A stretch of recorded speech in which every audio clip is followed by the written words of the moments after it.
itu memang disarankan untuk ngikutin kalau kita bisa bilang namanya piramida ya, piramida.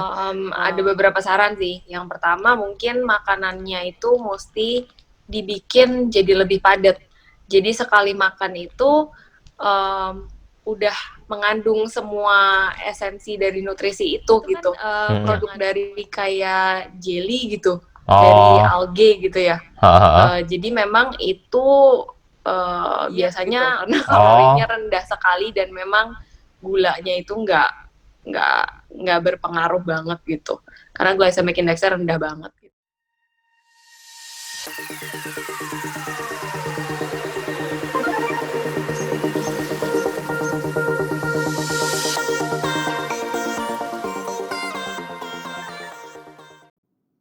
Jangan lupa ya, sebelum menonton video ini, harap subscribe, nyalakan tanda loncengnya, dan kalau suka, berikan like dan share ke orang-orang yang sekiranya membutuhkan video ini. Selamat menyaksikan. Oke, baik. Bapak dan Ibu sekalian, kembali lagi saya Antonius Karya, Senior Retirement Planner. Video untuk Anda di YouTube channel kami di 5CS Retirement Planner. Dan kali ini kita kedatangan seorang narasumber yang luar biasa, masih muda, ya, cuman memiliki passion yang memang untuk bisa membantu orang-orang yang lanjut usia ya. Tapi daripada saya nanti kebanyakan ngomong, saya rasa lebih baik langsung aja kita ke narasumbernya biar yang langsung bercerita sendiri. Oke, selamat datang Angelina Kelly Dartanto ke channel 5CS Retirement Planner. Oke, bisa cerita sedikit latar belakangnya? Saya panggil Kelly ya berarti ya? Iya, Kelly. Oke, bisa dicerita sedikit Kelly latar belakangnya? Dan kenapa bisa punya passion untuk khususnya membantu orang-orang yang memang lanjut usia? Oke, silakan. Nama saya lengkapnya Angelina Kelly Dartanto, biasanya dipanggil Kelly. Saya seorang nutrisionis, baru lulus, cuman memang yang tadi seperti Bapak Anton sudah bilang, saya memang punya passion yang lebih untuk kebagian nutrisi di bidang lansia gitu. Jadi memang waktu saya skripsi pun waktu terakhir kuliah itu memang saya menjalankan penelitian mengenai nutrisi untuk orang-orang yang sudah lanjut usia gitu. Saya punya ketertarikan di situ karena mungkin waktu saya kecil saya tinggal bareng juga sama oma saya gitu. Jadi ketika itu memang saya banyak melihat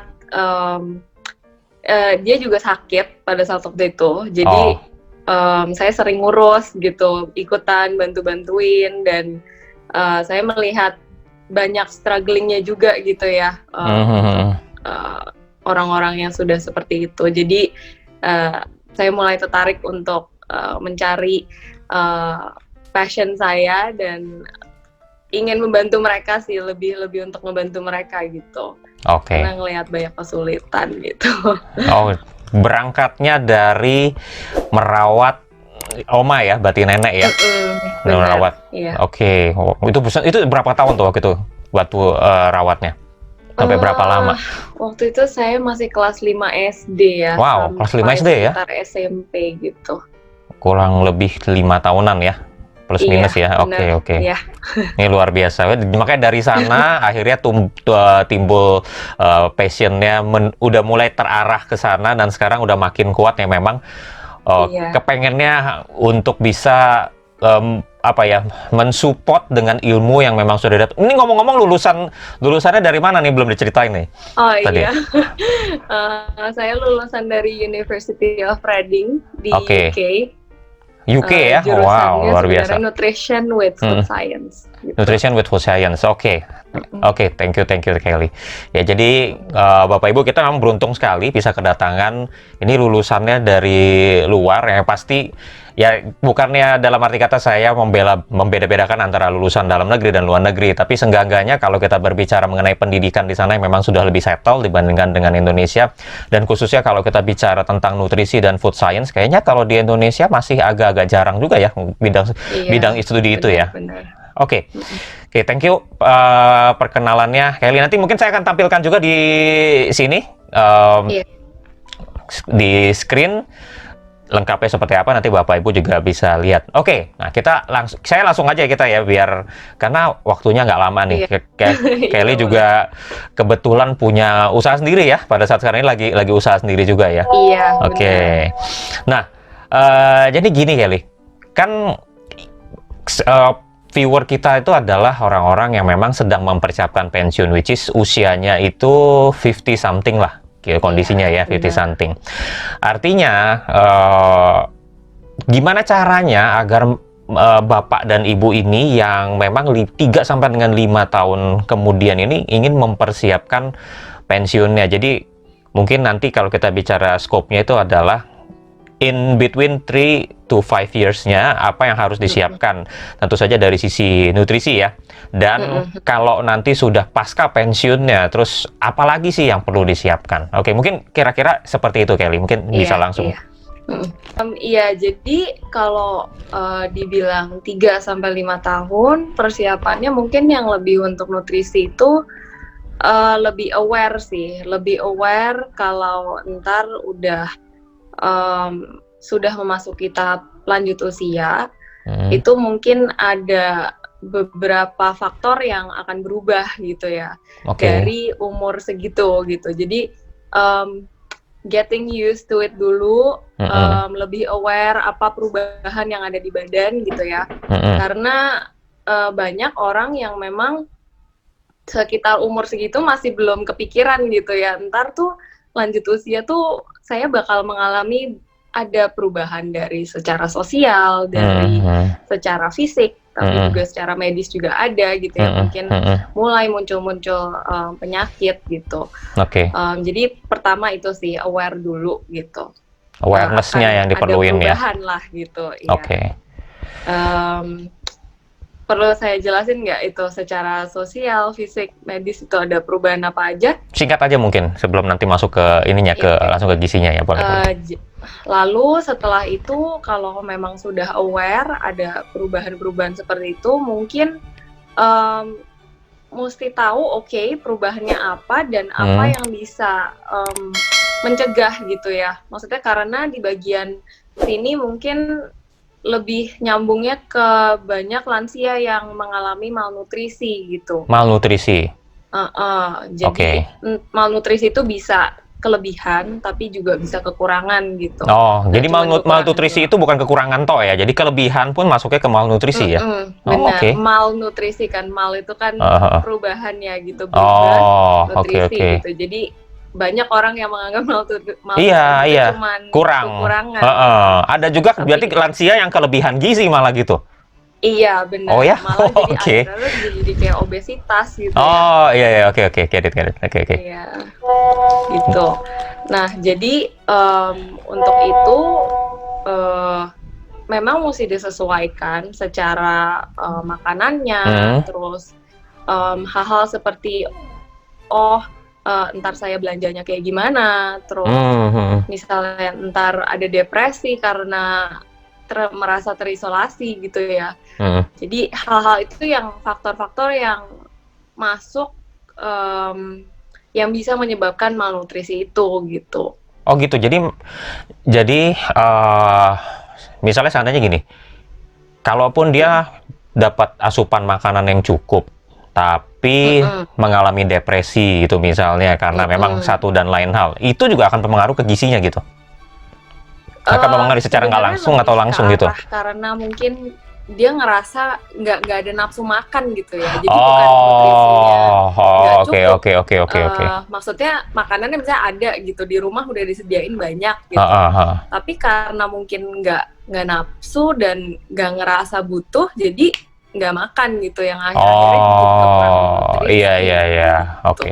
Kirain ada hubungan dengan secara mentalnya itu ada bisa kimiawinya, tapi ternyata ya itu ya, ya memang berhubungan kalau Iya, karena dia iya. depresi akhirnya nggak mau makan, jadi akhirnya terjadi malnutrisi.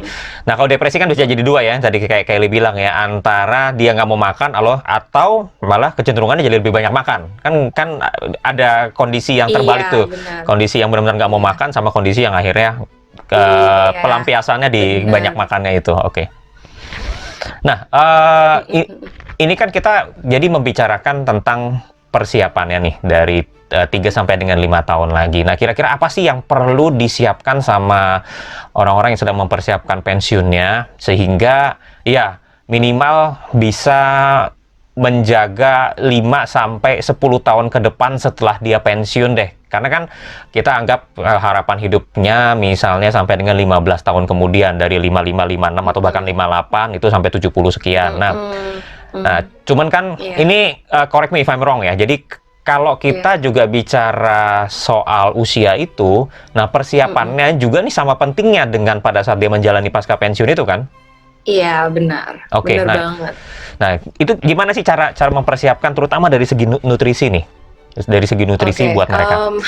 kalau memang masih umurnya di bawah lansia, itu masih bisa dikategorikannya itu secara nutrisi itu secara general ya. Oke. Maksudnya secara nutrisi untuk dewasa gitu. Oh, Jadi untuk orang-orang dewasa itu memang disarankan untuk ngikutin kalau kita bisa bilang namanya piramida ya, piramida makanan gitu. oke. Ada gambarnya kan ya, bisa dicari ya gambarnya ya. Oke, nanti saya tampilin tadi ini ya. Banyak banget itu dicari Oke. di mana aja ada gitu.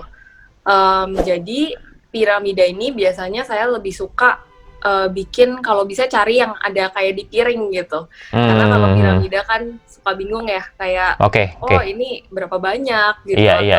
ini saya sekali makan atau gimana gitu.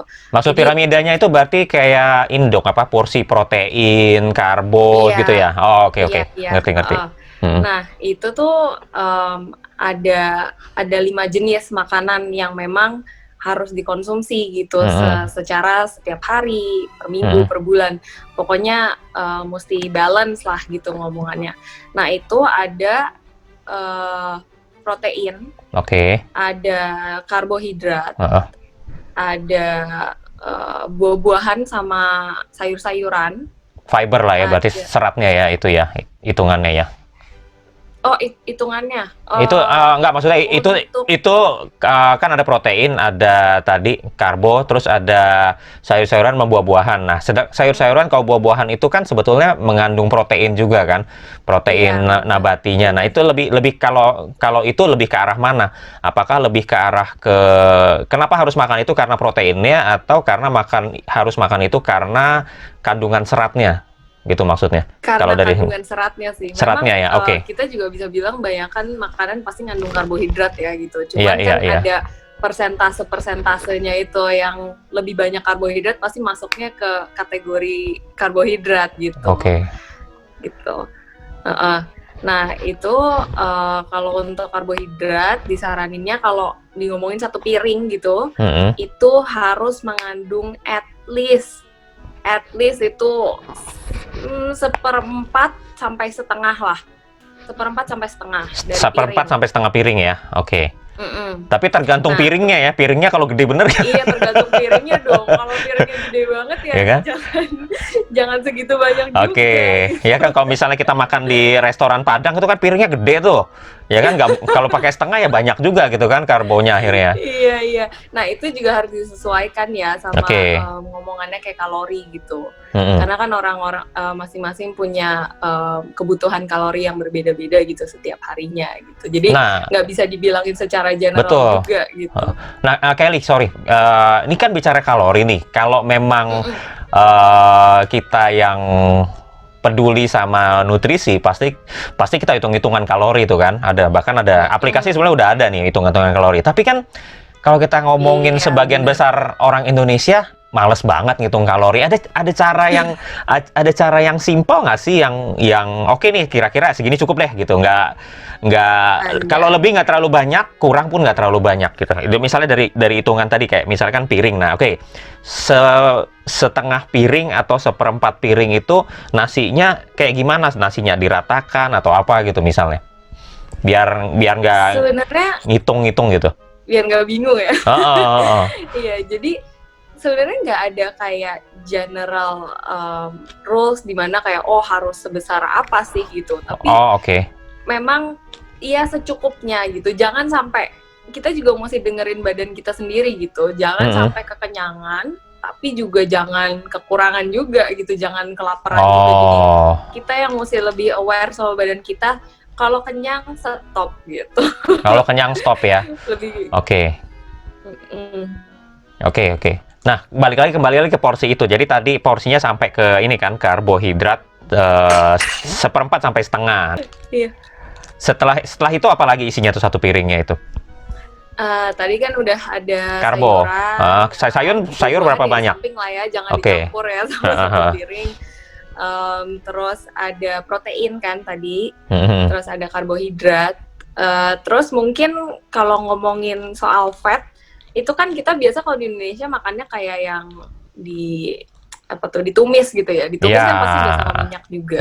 Betul, pasti ada. Dan minyak pun juga pasti udah mengandung, ada di beberapa makanan ini pasti mengandung minyak gitu. Oke. Jadi minyak sebenarnya bukan yang esensial sih, bukan yang bener-bener harus gitu. Tapi boleh dikonsumsi dalam porsi tertentu gitu. Minyak, minyak ya. Ya kan mau nggak, kayaknya kalau terutama di Indonesia ya, kalau makanan nggak digoreng itu kayaknya kurang afdol. Sebenarnya kan makanan bisa direbus atau dibakar, tapi mostly orang memilihnya dengan cara digoreng gitu kan, pakai tepung, digoreng dan sebagainya. Nah itu tapi tetap boleh. Artinya ketika seseorang sudah mencapai 50 something itu nggak ada masalah sebetulnya dengan, kan ada orang yang misalnya takut sampai ada yang namanya lemak. Itu kan berarti bicara fat ya, lemak fatty acid segala macam gitu kan. Itu nggak masalah gitu makan, asal memang masih dalam takaran yang normal. Tapi kan orang kalau makan gorengan gitu misalnya kan, minyaknya aja berlimpah, itu udah minyaknya berlimpah, habis itu rata-rata memang minyaknya dipakai yang sudah berkali-kali dipakai gitu kan. Iya benar. Itu ada pengaruhnya, akan ada pengaruhnya nggak ke dari segi nutrisi sendiri? Kalau memang dari segi kolesterol kan udah jelas itu akan sangat jelek sekali. Tapi kalau dari sudut pandang nutrisi gimana nih? Kalau misalnya memang orangnya sudah punya background ya, maksudnya background secara penyakit, kayak udah ada gejala jantung atau sudah ada gejala seperti, apalagi kalau yang udah ada diabetes, karena diabetes sama jantung itu nyambung, paut benar-benar tight ya gitu. Jadi kalau untuk orang-orang yang udah punya gejala seperti itu disarankan untuk ya pasti mengurangi gitu ya, lebih kurang daripada orang-orang yang general boleh konsum gitu. Tapi kalau secara general ngerasa belum ada penyakit, belum ada apa, sebenarnya semuanya itu boleh dimakan. Nggak ada yang bilang secara nutrisi kayak nggak boleh makan donat atau nggak boleh makan gorengan gitu, nggak ada gitu. Boleh, tapi dalam jumlah yang normal, yang maksudnya moderat gitu ya, bukan yang berlebihan ataupun juga yang kekurangan gitu. Karena kekurangan pun juga nggak baik kan. Gitu. Iya. Jadi kayak ada orang yang memang misalnya diet gula, itu artinya gulanya sama sekali benar-benar minim banget, atau bahkan nggak makan gula atau nggak makan garam gitu kan. Sih. Itu menurut saya lebih nggak realistis gitu. Betul. Di semua makanan pun pasti ada glukosa gitu. Bermasalah di sinyal nih. Oke, nggak apa-apa, nanti bisa gabung lagi Bapak Ibu. Jadi tadi kita sudah mendengar sedikit ya tentang bagaimana makan boleh asal jangan terlalu banyak gitu, tapi yang penting disesuaikan dengan, bukan sesuai dengan kapasitas ya. Kalau bicara kapasitas, makan banyak, ada orang yang mampu makan, udah makan siang jam 3 makan lagi donat gitu misalnya 3-4 biji. Jadi lebih parah. Nah, sampai kita tunggu lagi Bapak Ibu. Nah, nutrisi ini ternyata cukup penting dengan persiapan pensiun, sama persis dengan yang waktu itu kita katakan. Oke, nyambung lagi. Jadi kayak tadi kita kalau bicara makannya nggak masalah ya, makan ini makan itu selama memang nggak ada yang namanya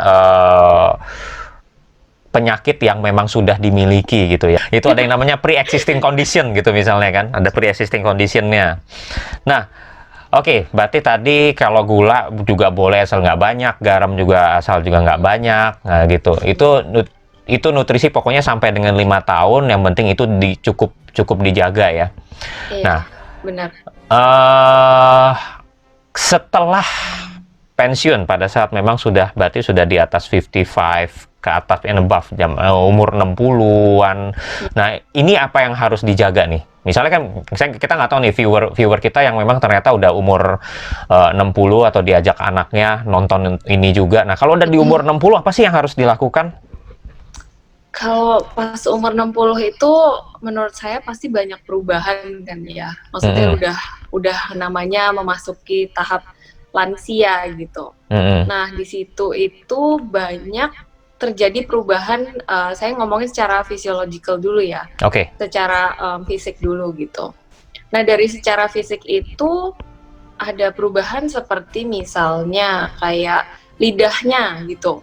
Lidahnya tuh kadang-kadang untuk orang-orang yang sudah seumuran segitu jadi lebih nggak sensitif gitu. Jadi jadi berkurang gitu sensitivitas terhadap rasa gitu. Iya. Nah, makanya itu kenapa kita sering, saya nggak tahu ya, tapi secara yang saya lihat banyak orang-orang yang umur segituan tuh jadi suka sama makanan yang overly manis gitu misalnya. Kayak permen-permenan, coklat-coklatan gitu ya. Terus kalau makan juga, nggak ada rasanya gitu, tambahin garam gitu yang banyak gitu. Nah, itu atau merica yang banyak gitu, biar mereka pasti nggak enak ya makan, maksudnya rasanya tawar gitu. Jadi mereka pasti mencari cara untuk biar mereka ngerasain sesuatu gitu. Nah, itu juga itu kenapa banyak orang tua yang mulai jadi mengembangkan habit untuk jadi penyakit gitu ya, akhir-akhirnya entah diabetes atau entah bisa garam kan bisa untuk darah tinggi ya. Jadi ntar lama-lama hipertensi, terus jadi jantung gitu. Itu justru karena memang secara fisiologisnya yang membuat dia jadi seperti itu, sehingga jadi berlebihan, asin banget atau enggak manis banget. Padahal kalau secara dalam tanda kutip ya normal, bukan normal juga sih. Ketika usia kita masih di bawah itu 50, early 50 atau 40 pada saat makan itu ya rasanya waktu di awal sebelum ditambahkan ya rasanya udah pas gitu, cuman di lidah mereka akan merasa ini belum pas nih gitu, jadi makanya ditambahin lagi, dan itu yang justru jadi pemicu penyakit-penyakit yang tadinya nggak ada malah jadi ada. Itu juga karena memang juga terjadi perubahan ya, boleh dikatakan ada inilah ya apa namanya degradasi sistemnya juga kan ke degrade kan. Jadi peredaran darah juga urat-uratnya juga udah makin ini dan sebagainya yang mengakibatkan akhirnya ya secara sistem sudah kurang begitu sempurna yang mengakibatkan tadi diabetes dan sebagainya. Oke. Nah, Bapak Ibu bisa ini ya, jadi bisa relate ya. Itulah kenapa makan harus dijaga ya, bukan karena istilahnya nggak boleh makan yang manis-manis tanpa alasan, tapi ini yang bisa mengakibatkan justru penyakit yang tadinya nggak ada menjadi ada. Nah, oke. Next. Selain itu apalagi tadi kan dari sisi fisiologisnya ya. Nah, ini kalau kita masuk nutrisi-nutrisi apa sih yang diperlukan untuk jaganya nih? Bisa lagi karena mungkin faktor sosial. Dari faktor sosial ini bisa jadi misalnya kan kalau lansia mungkin ya, maksudnya secara general anak-anaknya udah mulai beranjak dewasa gitu, sudah mulai ada yang menikah, ada yang maksudnya udah punya keluarga sendiri, terus ada juga yang, jadi maksudnya akhir-akhirnya ini lansia itu ngomongannya terisolasi gitu, di rumah sendirian, nggak ada yang diajak ngobrol gitu, apalagi masih mending kalau ada masih ada pasangannya ya gitu. Mm-mm. Tapi terutama kalau memang pasangannya sudah nggak ada duluan gitu ya, pasti kan ngerasanya sepi gitu, sedih gitu kan, ngerasanya nggak ada yang ngurusin, nggak ada yang perhatiin gitu. Nah, ini juga bisa menyebabkan yang tadi saya bilang, yang mereka jadi depresi, terus kemudian malah akhir-akhirnya nggak nafsu makan gitu, ataupun ya yang tadi kebalikannya bisa jadi makan tambah banyak gitu. Gitu. Oke, itu jadi dari fisiologi, dari sosial. Nah, balik lagi sedikit ke fisiologi. Termasuk nanti urusannya juga dengan gigi dong ya. Karena pasti udah nggak bisa makan yang keras-keras lagi, atau yang lebih yang makanan yang agak kenyal sedikit. Contoh misalnya makan rendang itu dari agak setengah mati tuh biasanya tuh. Iya, benar-benar. Karena kan giginya juga udah mulai ada yang kropos, ada yang copot gitu ya. Jadinya susah juga sih gitu untuk makan yang terutama yang lebih keras-keras gitu ya. Oke. Nah, jadi gizi nih, kalau balik lagi ke gizi, perlu makan apa sih gitu? Udah makannya susah gitu kan, sekarang kondisi makannya susah, nggak boleh makan terlalu banyak. So, kalau memang ada orang yang kebetulan pada saat ini sudah pensiun, artinya masih bisa buat jaga diri sendiri. Nah, atau juga misalnya kondisinya ada orang yang menjaga orang-orang dengan kondisi dan situasi yang seperti itu. Nah, kira-kira saran Kelly sebagai seorang nutrisionis, apa sih yang harus dipersiapkan dari segi makanan untuk mereka-mereka ini?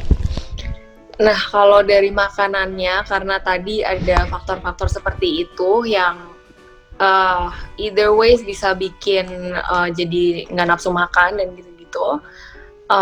Ada beberapa saran sih. Yang pertama, mungkin makanannya itu mesti dibikin jadi lebih padat. Jadi sekali makan itu udah mengandung semua esensi dari nutrisi itu gitu.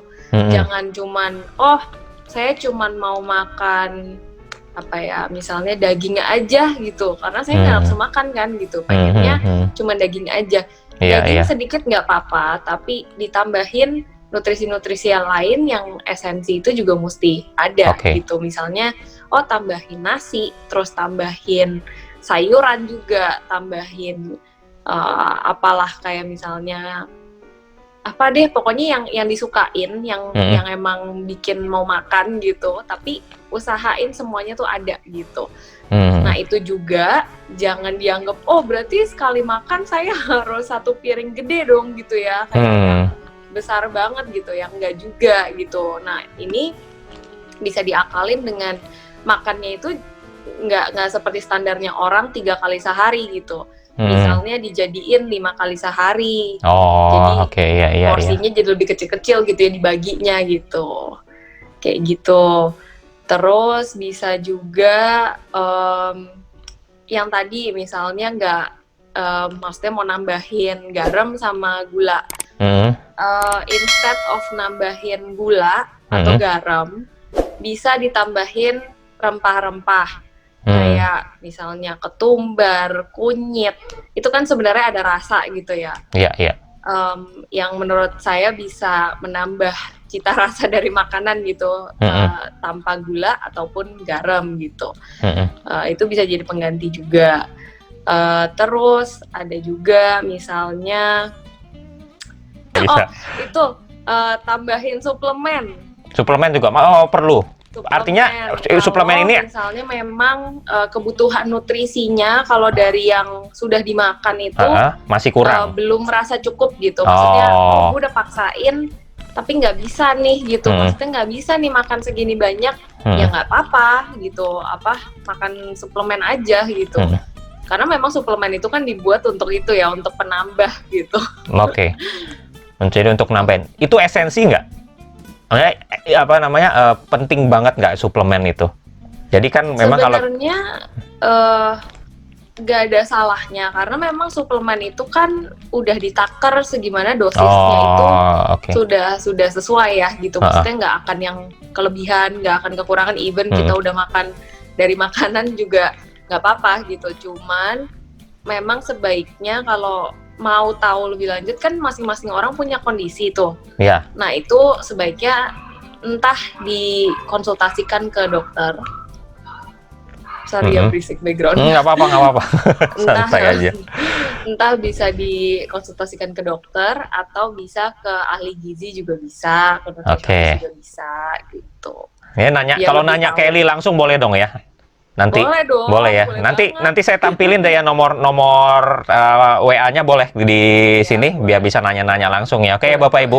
Jadi kalau memang masih ada merasa kurang karena memang waktu kita juga nggak bisa terlalu banyak juga di sini ya. Tentunya kalau bicara ini bisa mungkin lama dan panjang kalau kita bicara secara Iya, detail. Nanti panjang silakan banget. langsung ditanyakan ke Kelly langsung. Oke, kembali lagi kayak tadi. Nah, kalau kita bicara tentang suplemen itu ada bedanya nggak sih antara orang-orang yang berumur 40-an, 50-an dengan orang-orang yang umur 60? Maksudnya, kalau ini boleh, tapi yang umur di bawah 60, tapi kalau di atas 60 nggak boleh makan yang ini nih, karena ini. Kayak gitu ada nggak sih, Kelly? Sebenarnya mungkin ada ya. Saya maksudnya nggak tahu spesifiknya. Karena suplemen banyak banget ya Betul, gitu. betul. Tapi memang ada kondisi-kondisi di mana misalnya orang yang punya penyakit ginjal atau liver gitu, itu akan berat ya untuk kalau makan suplemen yang ada kandungan-kandungan tertentu yang misalnya vitamin A atau kalsium gitu yang bisa malah jadi lebih jelek gitu untuk kondisi-kondisi seperti itu gitu. Oh, oke. Jadi lebih baik benar-benar harus dikonsultasiin karena dokter sama nutrisionis juga kan akan analisa gitu kebutuhannya mereka secara spesifik gitu. Jadi dicek secara klinisnya dulu ya, mereka benar bolehnya apa, yang nggak bolehnya apa. Ya karena ya ini sebetulnya yang agak-agak challenging buat orang Indonesia. Karena yang pertama kan suplemen itu kan dijual secara bebas. Ya kan, dijual bebas di ya sebut merek aja lah ya, Alfamart, Indomart juga ada gitu kan, bukan hanya sekedar di apotik atau di toko-toko kesehatan. Nah itu main asal beli aja karena merasa kurang. Kadang juga orang butuh suplemen itu karena sugesti gitu kan, karena kayaknya gini makan gitu, abis makan kayak berasa seger, padahal kalau dikasih yang placebo pun mereka akan berasa seger karena sebetulnya sugesti di pikiran misalnya kan gitu. Benar banget. Karena sebenarnya dari makanan pun juga kalau memang bisa ngaturnya benar sebenarnya udah cukup gitu. Sebenarnya nggak perlu suplemen, cuman karena mungkin orang ngerasa kurang ya gitu, jadinya makan suplemen gitu. Oke. Gitu sih. Oke. Kalau gitu. Nah ini juga cukup ini ya, ngebicara balik lagi agak karbo, ini kita jadi agak lompat-lompat nih. Nggak apa-apa. Karbo, nasi putih atau nasi merah? Kalau karbo, nasi putih sama merah itu sebenarnya ngomongin secara kalori itu sama ya. Kita nggak bisa bilang itu beda, sama. Tapi bedanya itu di bagian namanya glycemic index. Glycemic index itu jadi seberapa cepat si produk ini bisa diserap sama tubuh untuk dijadikan glukosa. Gitu. Nah, kenapa orang bilang nasi merah itu lebih bagus biasanya ya daripada nasi putih? Karena si glycemic index ini gitu. Jadi kalau nasi merah itu ngomongannya di prosesnya itu lebih lambat. Jadi masuk ke darah kan nggak naikin gula darah secara cepat kayak nasi putih gitu. Ini juga ngaruh ke bikin orang jadi nggak gampang lapar gitu, karena kan diprosesnya lama tuh, ya kan. Jadi kalau secara kalori sama, tapi secara glycemic index itu yang beda gitu. Oke, glycemic index ini akan berpengaruh pada kandungan gula seseorang ya, diabetes lah ibaratnya kayak gitu ya. Benar. Oke. Jadi makanya kalau orang yang diabetes sebenarnya pun nasi merah juga bukan yang, tergantung sih kondisi diabetesnya itu udah seberapa parah gitu ya. Kalau diabetesnya udah yang parah banget, mungkin dokter akan menyarankan untuk tidak makan nasi sama sekali malah gitu. Malah nggak boleh nasi. Karbonya yang karena mungkin malah lebihnya disuruh misalnya makan yang lebih berserat gitu ya. Yang kayak gandum-ganduman gitu, yang glycemic index-nya yang harus yang rendah banget. Oh, bahkan kalau sekarang ada shirataki ya. Apa tuh? Shirataki itu kan produk dari kayak jelly gitu, Oh, dari algae gitu ya. hahaha. Jadi memang itu biasanya sekarang sih untuk anak-anak muda untuk diet gitu, karena kalorinya Oh, rendah sekali dan memang gulanya itu nggak berpengaruh banget gitu, karena glycemic index-nya rendah banget gitu. itu karbo berarti? Itu karbohidrat berarti Karbo, sebagai pengaruhnya? tetap Oh, karbo, oke. tapi memang sangat rendah gitu. Dan pasti harganya juga nggak murah lah kalau udah Oh kayak begitu iya, ya. Oke. mahal itu 1 kilo bisa sekitar 50.000 1 kilonya 50.000. 1 kilo. Itu Kalau bentuknya nasi kayak ya, apa? Kayak berasnya. kayak bentuk beras gitu ya, shirataki itu. Iya, Bentuknya beras juga. ada yang bentuk beras, ada yang bentuk kayak mie gitu. Oh gitu. Shirataki Iya pudel iya gitu. ya. Namanya shirataki ya. Oke oke. Bisa dicatat tuh Bapak Ibu ya.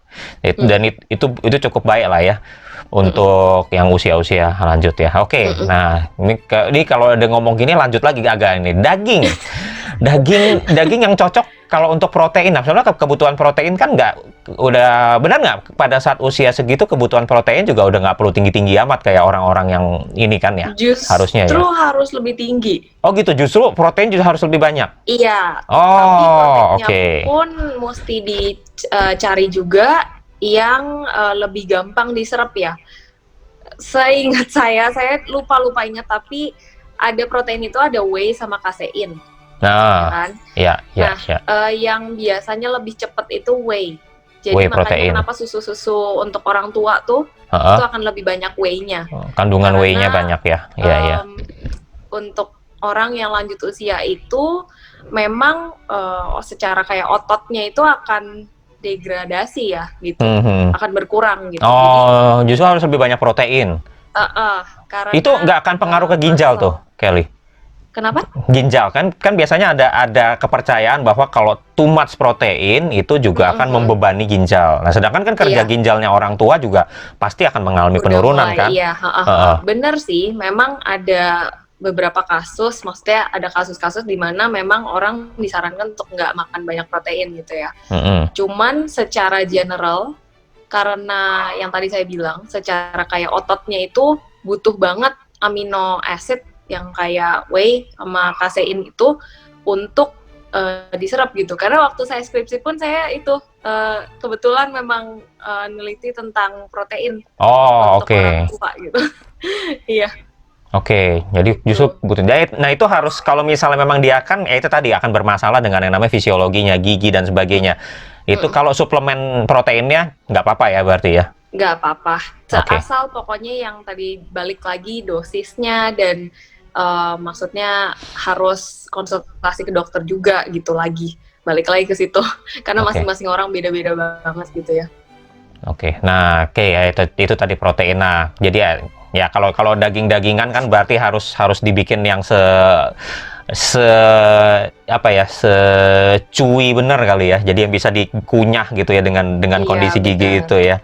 Nah, kalau misalnya kayak daging sapi kan itu keras tuh ya, makin susah ya. Mungkin sudah lebih banyak dimakan ya, akan lebih banyak kalau bicara makan daging ayam kali ya, karena memang lebih bisa dikunyah lah ya gitu. Iya, benar-benar. Bisa juga kalau protein sebenarnya nggak harus dari daging sih, dari kacang-kacangan juga bisa. Gitu. Jadi kalau memang ada orang-orang yang vegetarian juga atau vegan gitu, boleh konsumsi kacang-kacangan untuk memenuhi asupan protein gitu. Oke. Nah, kacang-kacangan nih, bicara kacang-kacangan kebetulan pas. Asam urat. Ya kan? Nah, karena kalau kondisinya ini kan bisa mengarah ke asam urat juga nih. Jadi kan gimana sih yang enaknya nih kalau kita bicara soal ya itu kan udah masuk ke ini ya, ke sayuran segala macam ya. Nah, orang kan pasti takut mau makan ini yang ntar asam urat lagi segala macam, padahal ya ada kandungan yang cukup baik yang memang masih diperlukan mereka nih agar bisa terjaga kondisinya mereka. Nah, itu sarannya gimana dari sisi Kelly? Balik lagi sih, memang orang itu kan maksudnya punya kondisinya beda-beda banget gitu. Benar-benar makanya kita sebenarnya sebagai nutritionist itu ada yang namanya personalized nutrition gitu. Karena Hmm. secara dari DNA, dari lifestyle, dari semua hal itu manusia itu satu sama lain itu unik gitu ya. Maksudnya Oke. bener-bener beda banget gitu. Jadi kalau diomongin asam urat, iya akan asam urat kalau berlebihan untuk dia. Berarti yang untuk itu juga orang-orang tertentu juga, nggak semua orang Iya, kan? Oke. benar. Karena ya ada aja gitu orang yang misalnya metabolismenya lebih baik untuk menyerap si uric acid atau asam urat ini gitu. Jadi even kayak misalnya karbo, contoh gampangnya deh, ada orang yang bilang, oh saya kalau makan nasi gampang gendut ya gitu. Tapi yang satunya makan nasi sebanyak apapun nggak gendut-gendut gitu. Jadi itu memang secara natural ada perbedaan di bagian metabolismenya gitu loh. Jadi nggak bisa dibilang untuk general, memang ada gitu. Maksudnya aturan nutrisi yang secara general. Cuman balik-balik lagi kita sendiri memang harus tahu, dengerin badan kita butuhnya tuh apa gitu. Oke. Terus ada tambahan apa lagi, Kelly? Mungkin pesan-pesan buat Bapak Ibu nih yang sedang mempersiapkan pensiunnya? Iya, stay healthy, jaga kesehatan yang benar, apalagi lagi COVID gini juga ya. Karena maksudnya daya tahan tubuh juga harus dijaga dengan makanan-makanan yang bergizi dan seimbang. Jangan lupa juga buat olahraga, karena olahraga juga bisa nge-boost immune systemnya kita, dan itu juga akan bikin metabolismenya jadi lebih lancar gitu ya, jadi lebih bagus. Jadi stay healthy aja sih, biar mempersiapkan ntar di lansianya. Oke. Saya rasa itu dulu nih buat kita, Kelly. Yeah. Thank you udah hadir di sini, sudah kasih banyak ilmunya buat Bapak Ibu yang nonton video ini ya. Dan nanti saya akan sharing di deskripsi nomor WA yang Bapak Ibu bisa kontak langsung ke Kelly dan nanya, karena tadi bicara mengenai nutrisi ya, soal personal ya, masing-masing orang punya kondisi dan ya situasi badan yang berbeda-beda, sehingga memang tidak semua hal bisa di generalize gitu ya, bisa dikasih seperti itu. Oke, baik. Thank you atas waktunya di tengah kesibukannya ya. Moga-moga nanti jangan kapok kalau misalnya kita mau live apa segala macam untuk undang lagi ya, karena pasti akan ada banyak pertanyaan soal ini gitu. Iya, gak apa-apa Pak, langsung kontak aja. Siap. Thank you Kelly. Oke, Bapak Ibu, demikian video kita kali ini, dan tunggu video-video berikutnya ya. Tentu saja kami akan juga kembali mengundang expert-expert yang dari bidang mereka masing-masing untuk berbicara ya, sehingga nanti Bapak Ibu bisa mendapatkan gambaran secara lengkap tentang bagaimana mempersiapkan pensiun. Saya Antonius Karya, Senior Retirement Planner, dengan Angelina Kelly Dartanto, nutrisionis. Undur diri dulu Bapak Ibu, sampai ketemu lagi di channel kami dan dengan video-video berikutnya. Bye. Bye-bye. See you again.